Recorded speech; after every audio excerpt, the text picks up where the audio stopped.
I'm quite hyperbolic on the channel sometimes, but when I say this brings a smile to my face, I really mean it. The best bleach in the world couldn't wipe this smile off. I've been looking at this New York situation and wondering to myself, can Comrade Mamkami just walk in that mayor's office and wreck the city like he wants to? Are there no safeguards in place to stop him from doing what he wants to do? Is he going to make the Big Apple rotten? And then, boys and girls, as I was on that quest, I discovered something really beautiful, something from wise men in the past who must have envisioned a day when someone like Zoran Mamdani would take control of the city and made a law that would make it nearly impossible for someone like that to wreck the city. That law has a very generic sounding name, the Financial Emergency Act, and it comes from a relatively obscure year, 1975, but it's going to mean everything for New Yorkers in the next few years. We're going to be reading all about this from Charles Gasparino of the New York Post.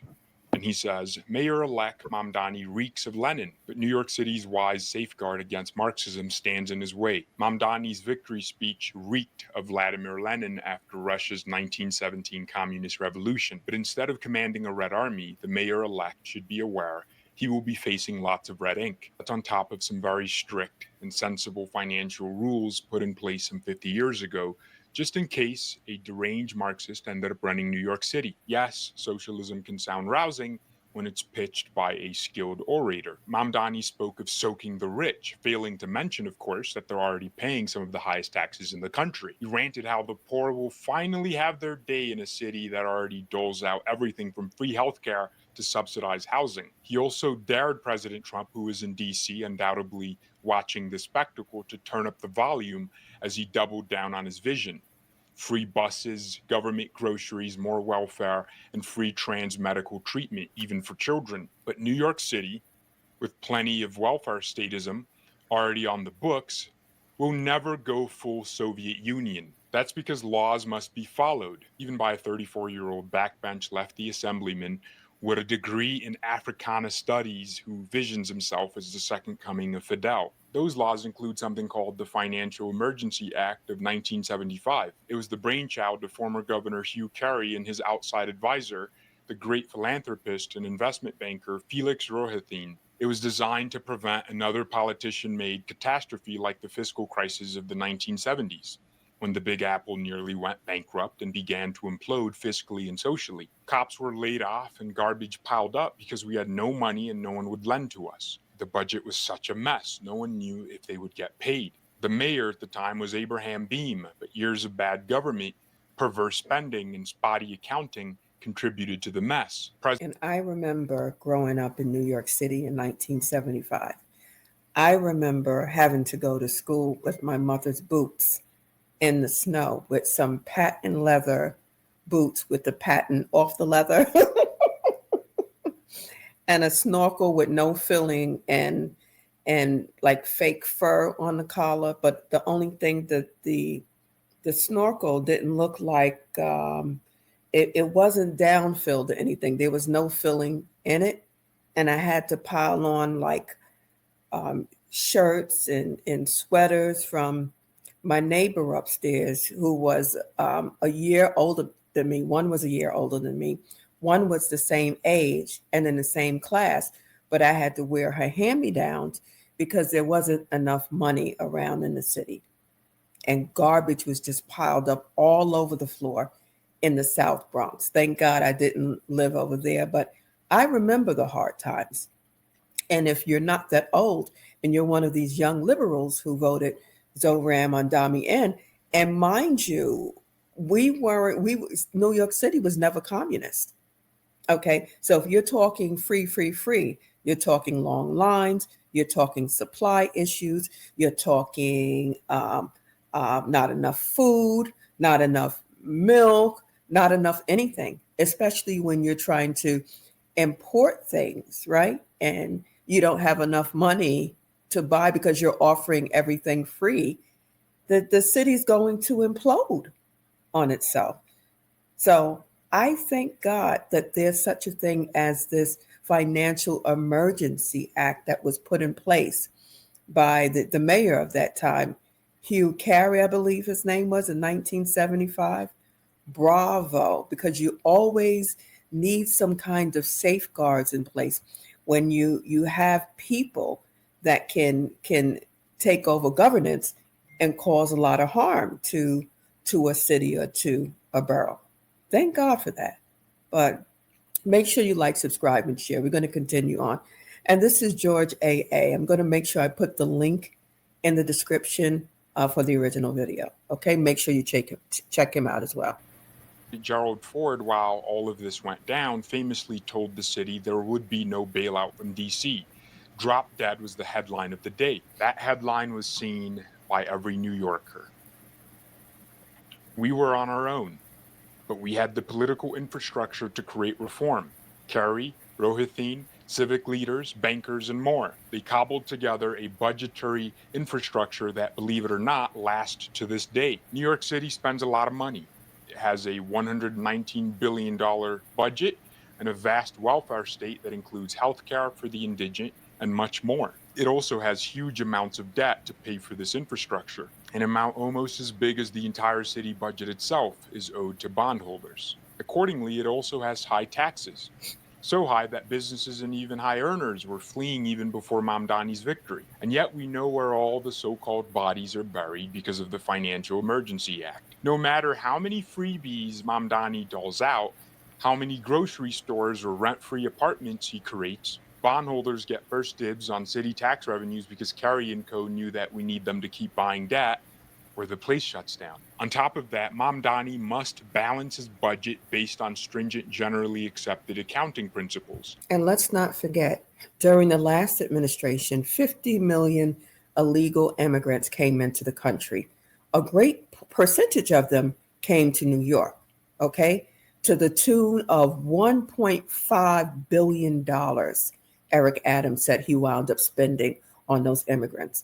And I know it's true that these people were in luxury hotels because one of my friends had to go to a luxury hotel. She was a parole officer at the time. She's since retired, but to file papers on one of the parolees.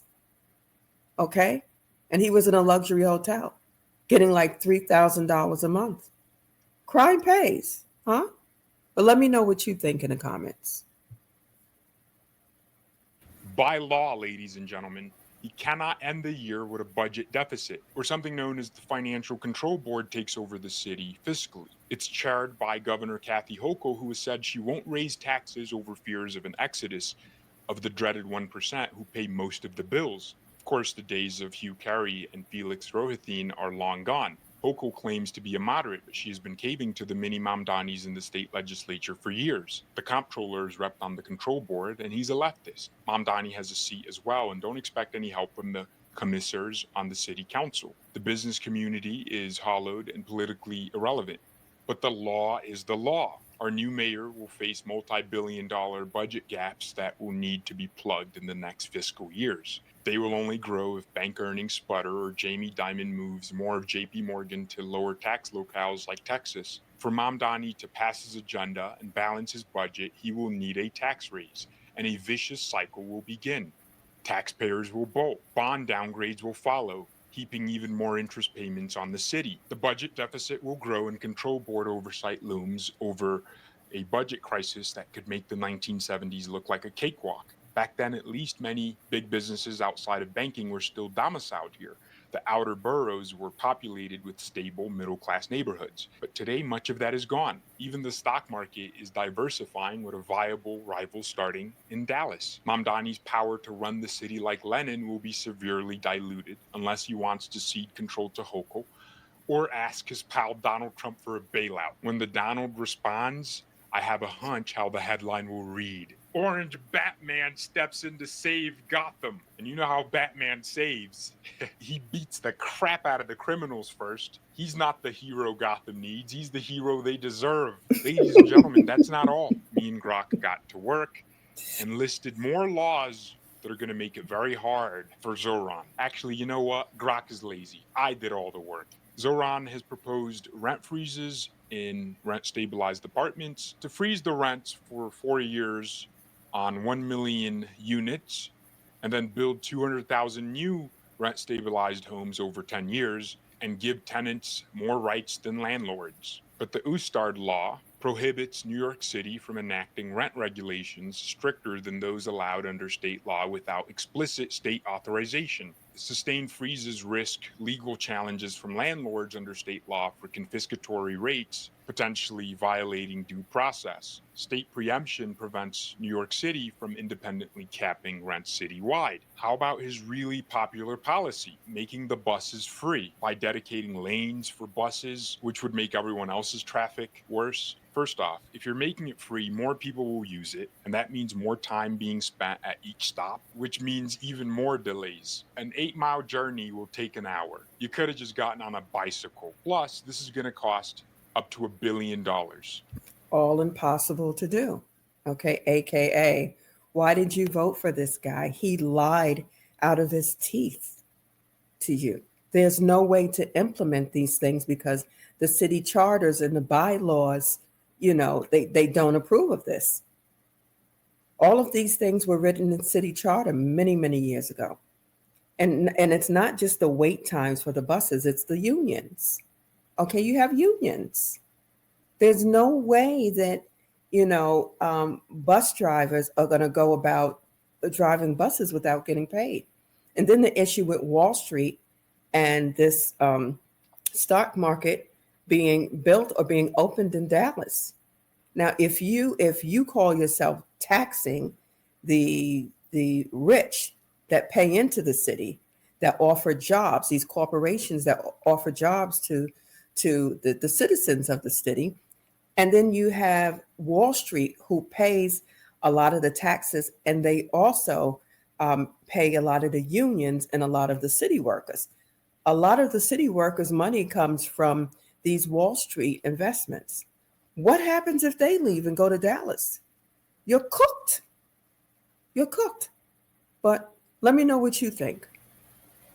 New York State Public Authorities Law, Section 1200, establishes the MTA as a state public authority with control over New York City transit, including fare policies and budgets. The State Transportation Law, Section 15, grants the state oversight of mass transit funding and operations, preempting local fare changes without MTA board approval, which the governor appoints. So the MTA must approve fare eliminations, as buses generate 19% of their revenue. Mamdani is going to need the governor's approval, and she has previously resisted similar ideas due to budget strains. They can expand the bus lanes, but making it free is going to be blocked without state approval. His universal child care, what could go wrong with the government taking care of your kids? That one I don't see him having a big problem with. It's just going to be really costly and goes back to him being forced by the Financial Emergency Act to balance the budget. He wants to raise the minimum wage, but the state deals with the minimum wage,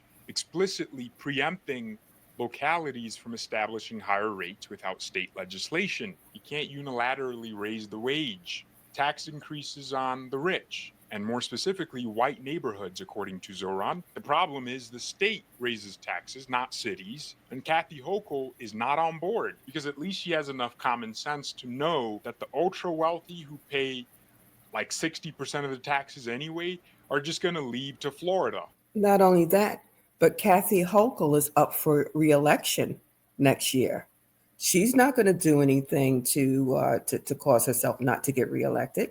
City-owned grocery stores. He wants to build 5 subsidized stores, 1 per borough, on city land, then buy wholesale to lower prices. While there's a law that regulates municipal enterprises, it requires competitive bidding and limits direct competition with private businesses to avoid antitrust issues. Mamdani can initiate this via executive order. It's going to invite a lot of lawsuits, and funding might need state grants. To be honest, I want them to do the grocery store thing. I want to see just how committed he is, because it's going to blow up in their face, and I want to see how that looks. The voters are going to be confused why their options decrease, and hopefully they realize the grocery industry comes with a very low profit margin. You're not making billions, and when the government gets in and becomes your competitor, you just don't want to have your store. You'd rather move elsewhere. And how about his Department of Community Safety? Well, once again, state law sets standard for mental health services, but diverting 911 calls risk legal challenges if it delays responses. State preemption on criminal procedure limits decriminalization elements like reducing misdemeanor enforcement, which involves DAs. Man, that Financial Emergency Act is going to make his life heck. And I love it. Thank you. So tell me, what do you guys think about the Financial Emergency Act? What do you think about what George A.A. is saying? What do you think about New York City with this, with the new laws that are being enacted? Let me know in the comments, okay? But I think I am so glad that this Emergency Act has been found and is going to be implemented. All right. But let me know what you think about it. Make sure you like, subscribe, and share. I'll see you on the next one. Bye bye.